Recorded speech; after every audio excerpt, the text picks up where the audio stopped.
Hey, and welcome to the Dr. Shelley Meyer YouTube channel and the Women in Medicine Be the Change podcast. Today, I'm so excited that I'm going to be having Dr. Lara Hochman on the show, and she has a boutique matchmaking business where she matches physicians with physician-owned practices and makes sure it's a good fit and that you're happy. So she is not a recruiter. We call her a boutique matchmaker.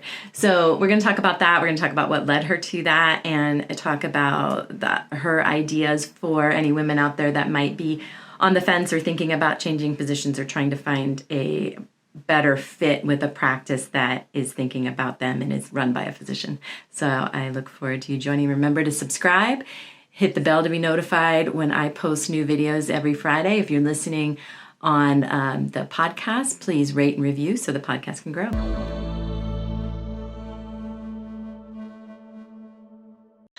Hello, welcome to the Dr. Shelley Meyer YouTube channel and the Women in Medicine Be the Change podcast. I'm here with Dr. Lara Hochman, and we are going to talk about the business she runs now, which is so interesting. But I want you to tell us, Dr. Hochman, how you got to where you started this business, because it's so exciting as far as matchmaking with, in people that are looking, not women, just physicians in general that are looking for their dream practice and doctor-owned practices, because that's what a lot of us need right now. So anyway, let's dial back and tell me where you were before that and maybe any kind of things that led you to want to leave the prior positions and start your own thing.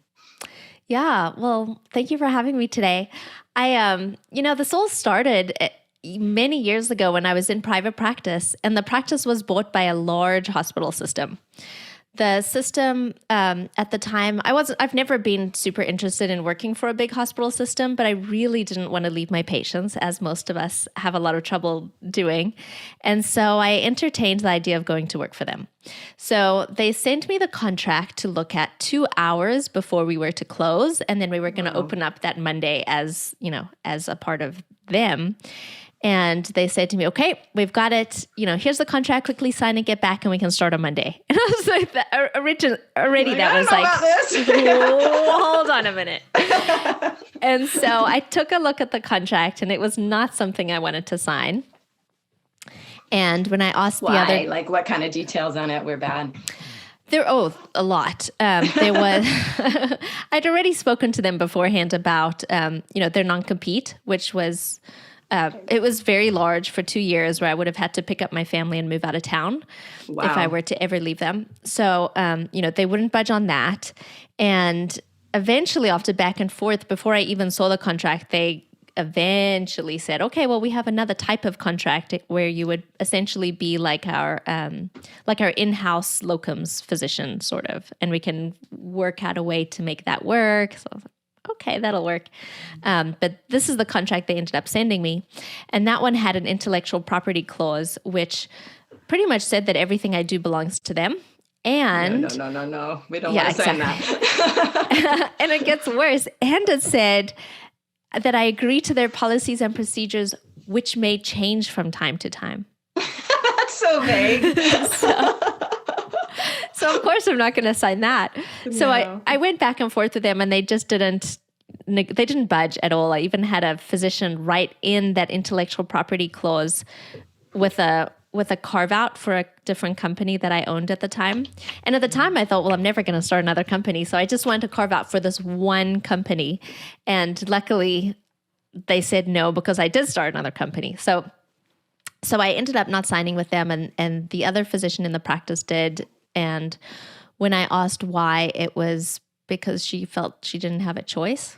No. And I realized more and more that that's how a lot of us feel in medicine, that we don't have a choice. So I feel so fortunate because I walked away with no backup plan. I was like, I don't want to be a part of this. I'm going to, I don't know what's next, but I know that what this is not something that I can do.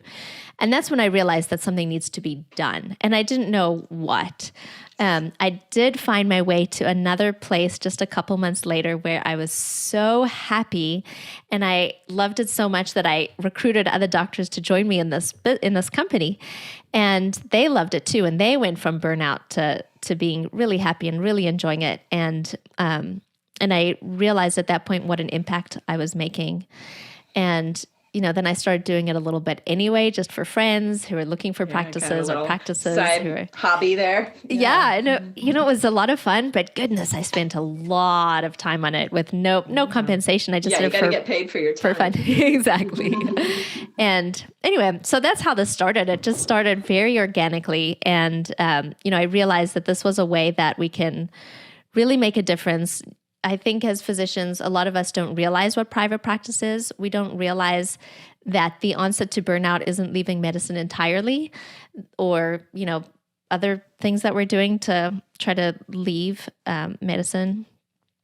So, I do this to help doctors see that there is a better way of practicing. And I truly believe that the more of us that are not a part of the system and are either independent or, independent in a way that we can band together and advocate for ourselves and for each other, then we can absolutely take back medicine.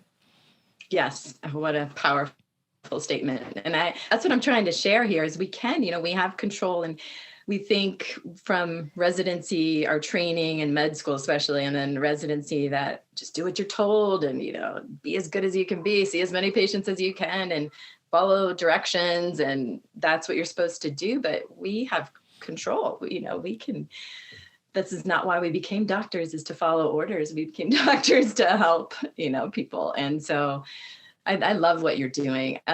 So let's talk about that. So tell us about your business, how you got it off the ground, and how you're doing it now. Yeah, so my business, Happy Day Health, it's I call it medical matchmaking. I don't like to use the R word because, yeah. We just won't even say that one. Right. But it really is so much more than that. There's obviously a lot of overlap with what recruiters do, but I really do a lot of physician advocacy, and I spend a lot of time speaking with physicians on how to interview properly, how to showcase what they bring to the table. And I really enjoy working with the practice as well on how to give a good offer and how to, make a respectful offer to your candidates, which, most of them do it naturally anyway. They don't put intellectual property clauses in their contracts because if it doesn't compete, they don't care. So what I do is I help physicians find physician-owned private practices. I do have access to thousands of jobs that are not necessarily the ones that I've vetted, but not everyone wants private practice. So I can help physicians find a practice that's important for them. And on the other side, I help practices find physicians to join them. I love thinking of it as matchmaking, and because that's very personalized, right? It's not, I don't like the R word either. I like that there's a physician that's been through all of this as part of it, because you really know how to look for the right environment, but you also know how to protect the physician too. And that's in your interest as well. So you talked about vetting. So you are vetting, obviously, each side, right? Yeah. Tell me about that process a little bit. Yeah. So as far as vetting the practice goes, I spend a lot of time getting to know the practices. The benefit is if I don't want to work with them, then I don't want to place someone with them. So, as far as vetting the practices go, I spend a couple hours getting to know them, getting to know their practice, what they're looking for, what's important to them. Typically, they're good-hearted, kind practice owners, and those are the owners that I tend to work with. And I have to feel good about placing someone there. If I feel like they're going to just be churning through patients or not be treated well, or there's a lot of physician turnover, then I don't want to work with them, and I don't want to place doctors there because it's completely counter to what I'm doing. And then as far as the physicians go, I do spend a lot of time speaking with doctors, finding out what's important to them, finding out what are they looking for in a practice? What's something that they're happy to compromise on? What's an absolute deal breaker? What's their personality type? What's the environment that they thrive in? And then I help them match them with a practice. And oftentimes a physician will contact me about one practice that I'm hiring for, and then they end up going to a different one that's just far better, So it just all depends on what you're looking for. And that's how I match them. And I know your background is family medicine because we went to the same residency, we found out in Denver. So that's interesting. But you match all kinds of specialties, correct? I do. So I focus primarily right now on pediatrics, family medicine, and internal medicine.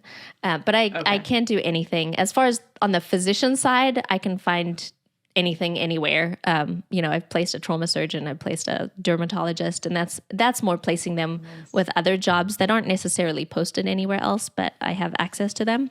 But Great. the practices I work with right now are in primary care. Okay. So I just wanted to clarify that for anybody listening there. And you had done this on the side, like you said, and then started, turning it into a business. And now it's your full-time gig. Is that correct? It is. Yeah.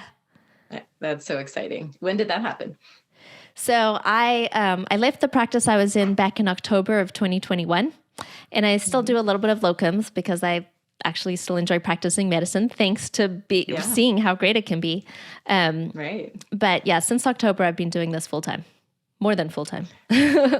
Yeah, more than 40 hours a week. Right? And how's that going? You're enjoying it? I really like it.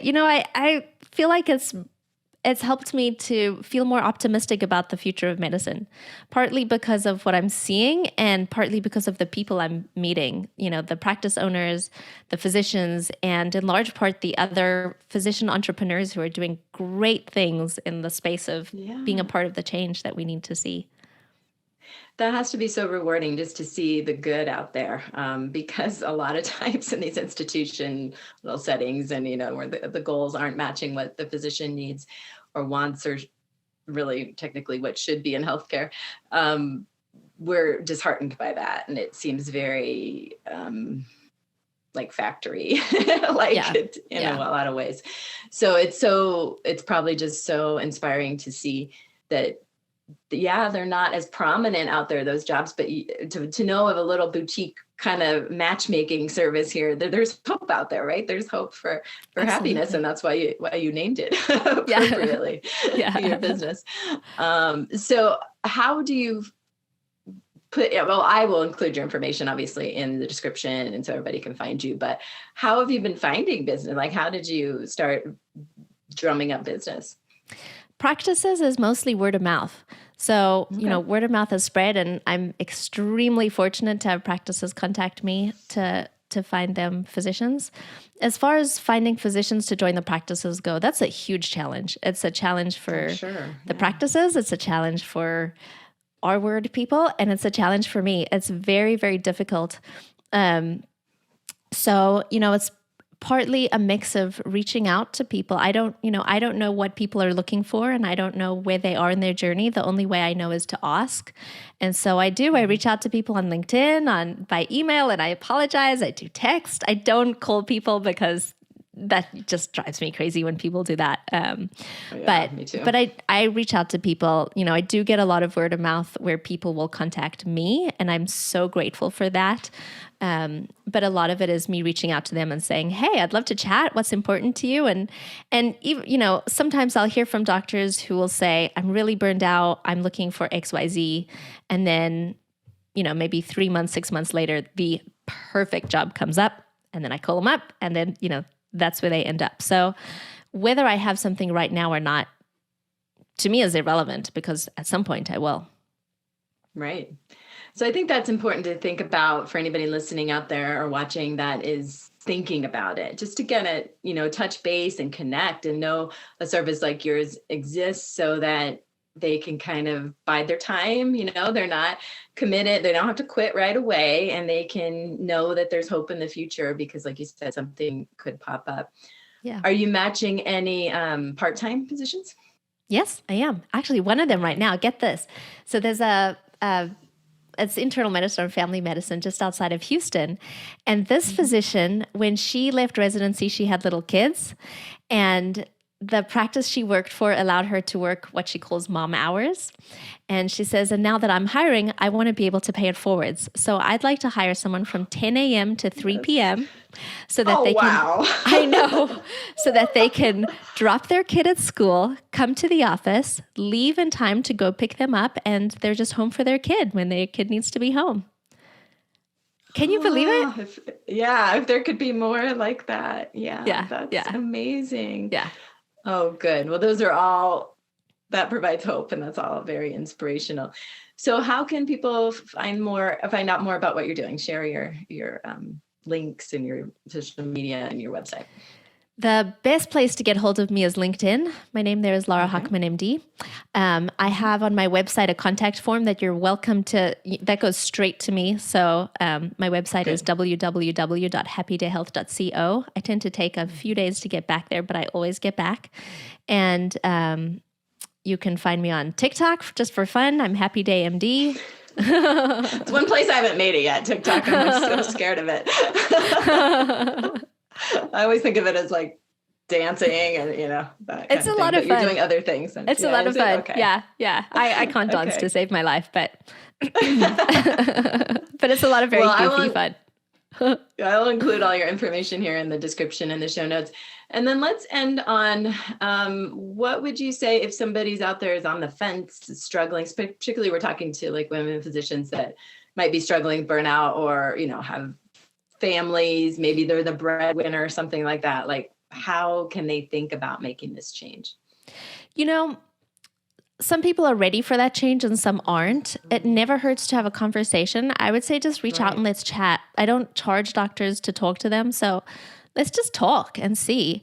But what I see a lot of is we feel so stuck in every other profession when someone's unhappy or they want a pay raise or whatever. You know what they do? They stand up and they leave and they go find another job. And we're the only profession that I know of that doesn't do that.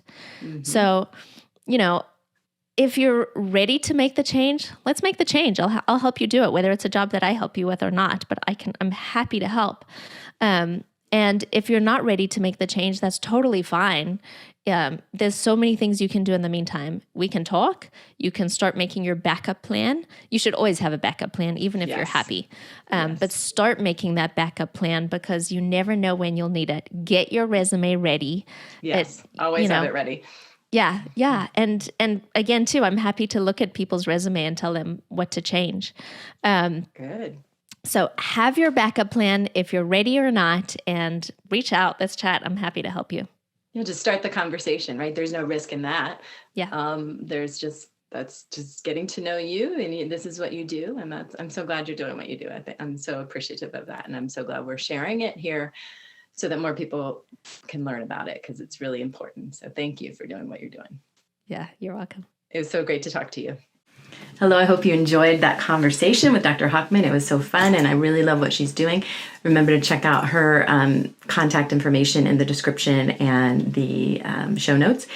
And if you want to support my mission of women physicians reclaiming their mental and physical health and rediscovering their love for medicine in various different unique ways and dealing with burnout, then please consider becoming a patron on my Patreon page, or just subscribe and like and share and rate and review the podcast so that we can keep going on this.